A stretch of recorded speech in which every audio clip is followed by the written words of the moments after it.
What's your reaction to the trade?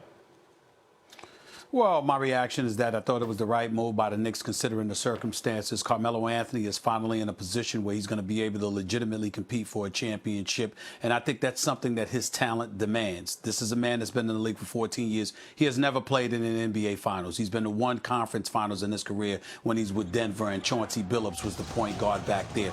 We need to see somebody of his talent legitimately competing for a championship. And I think this definitely puts him in position, because if Russell Westbrook and Paul George, you have one of the elite, if not the elite backcourt in all of basketball. And I can think of no team that wants to go up against the Golden State Warriors more than Russell Westbrook and the Oklahoma City Thunder. So when you look at it from that perspective, the fact that they've been buffered by the presence of Carmelo Anthony, who can drop 25 a night, who can drop 40 on any given night, I definitely think that's a plus. Not to say that the Golden State Warriors are still not the favorites, because they are. But if there is somebody that's nipping and tucking at their heels, it is definitely the Oklahoma City Thunder. In the case of the New York Knicks, they're rebuilding, and the name that needs to come to everybody's mind is Phil Jackson.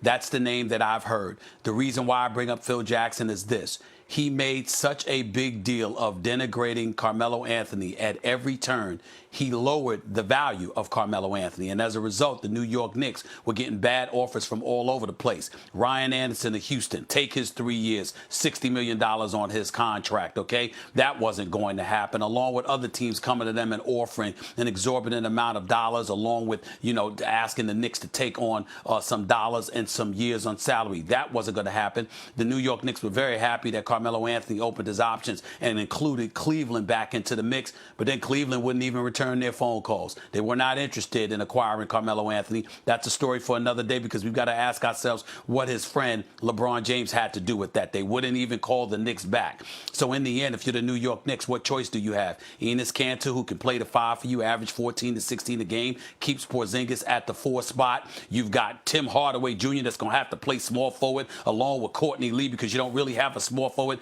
to speak of. The Knicks are clearly rebuilding. But in the end, it comes down to Melo lucking up and landing with a quality team like this, and Phil Jackson being a huge culprit in all of this, because he diminished the value of Carmelo Anthony, which was why so many teams were making bogus offers to the New York Knicks, forcing them to settle for what they ultimately settled for.